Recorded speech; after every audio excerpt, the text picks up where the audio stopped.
A Minnesota state representative is calling for House hearings after dangerous drugs arriving in the mail are sending correctional workers to the hospital and killing inmates. What we now know. Next.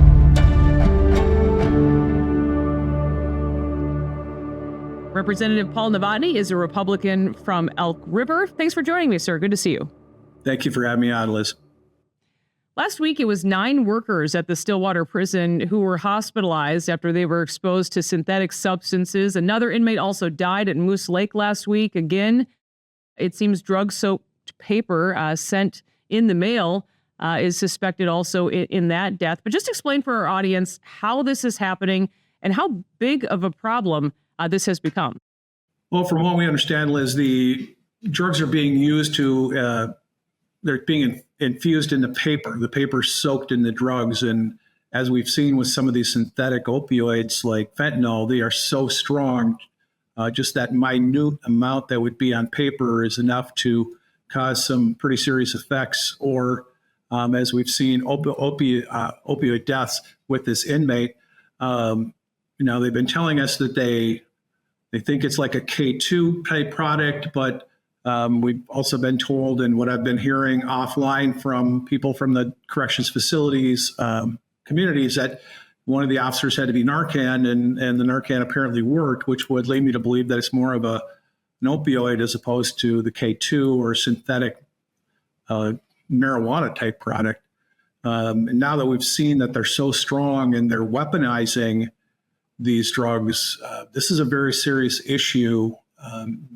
Obviously the loss of life for the inmate that overdosed is serious.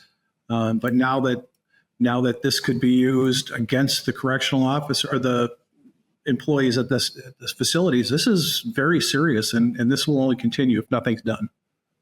Yeah, it's terrifying. And there was another inmate just a few months ago who also died from something similar. I know you've requested, you've been vocal in all of this, requesting information from the Department of Corrections. What specifically are you asking for, and what has the response been so far?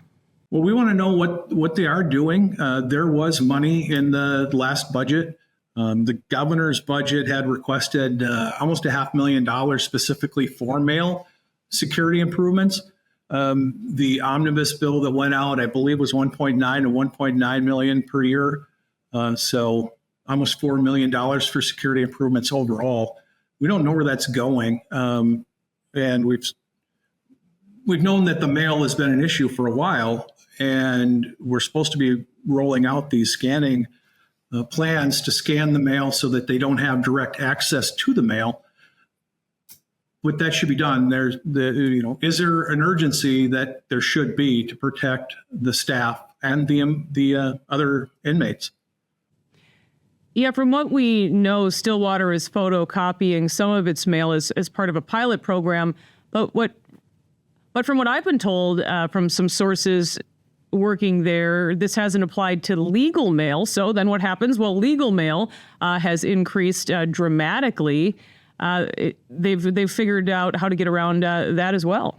Anecdotally, we've also heard that it's about a 50% increase in the legal mail that's coming in. And as I said, it's going back. We know this is a problem. Why are we still in a pilot program at one facility? We've got multiple facilities where this has been an issue. This is not something that we can wait and try and analyze and, death by 1,000 meetings. This has got to be some sense of urgency. And that's what we're hoping to get and, force that issue. And something they're doing in several states already. I know you're calling for hearings to do more to protect workers and inmates for that matter, with the legislative session, of course, still months away. Do you expect Democrats to even care when it seems their message on really any public safety issue has been pretty clear?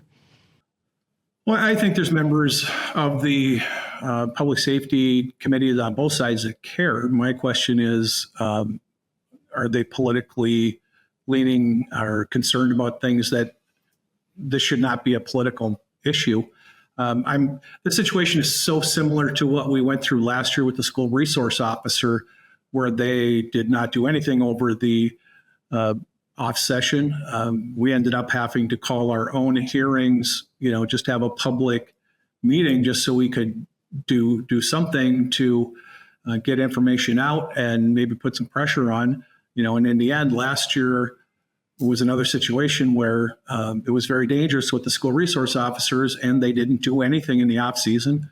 And we had to wait until at least the second week of session before our second month of session before that situation was resolved.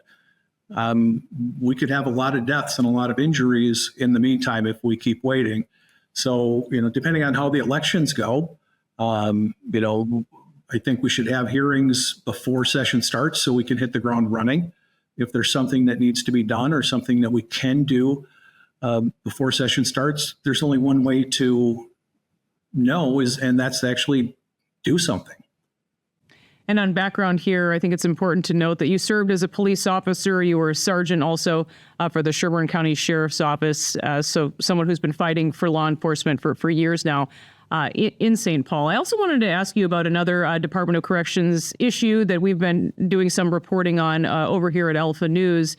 And that is this new policy that has been in place now for months, allowing biological men to be housed in Minnesota's only female prison at Shakopee. We've heard from an instructor. She actually quit her job because of this policy, so concerned about these female inmates. We're now talking to some of those inmates, talking to us about how unsafe that they feel.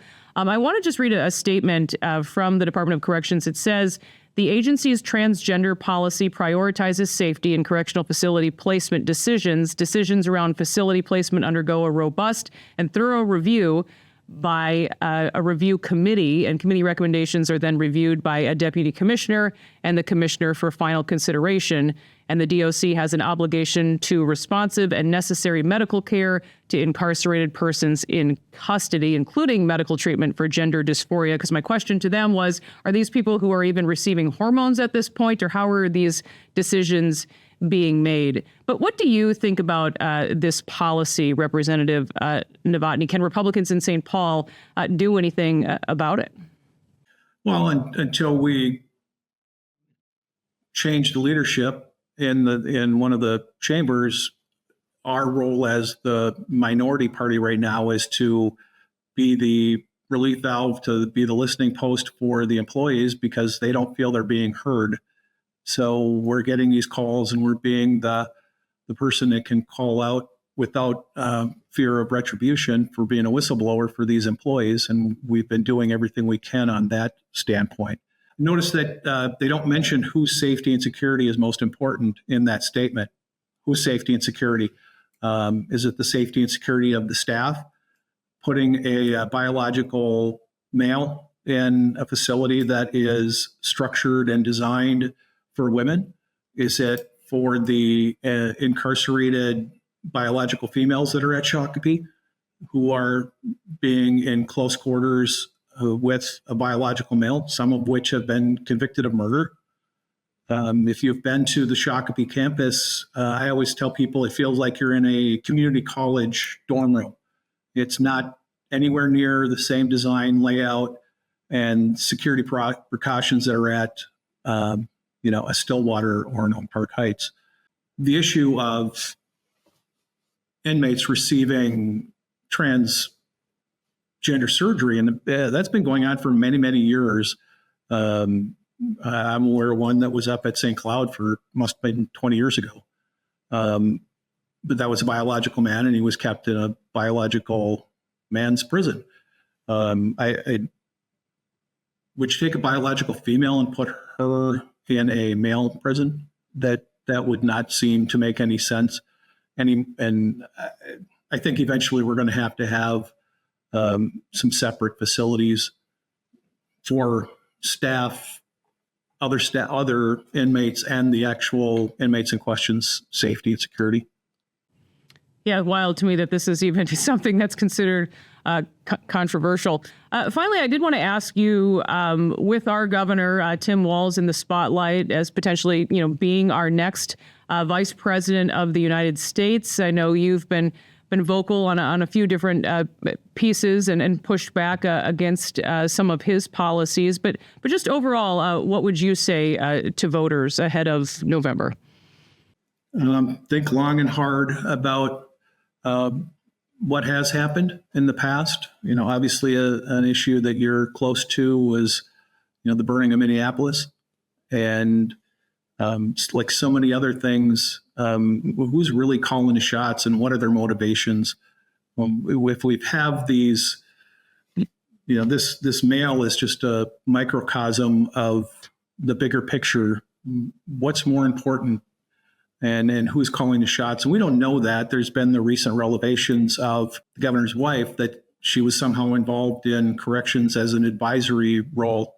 I've never heard that in the 5 years that I've been down there. Apparently she has an office at the Capitol. I just read that in the Minneapolis paper. We didn't know that. And if she's an advisor that's been contributing to policy at the Department of Corrections, I think it would have been nice to know that.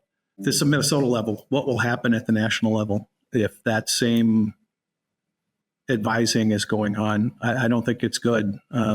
Definition of insanity is doing the same thing over and over again and expecting a different result. And we're going down the wrong path. Representative Paul Novotny, certainly appreciate your time and thank you for the work that you do for all of us in St. Paul. Thank you, Liz. That'll do it for this episode of Liz Collin Reports. We'll see you next time.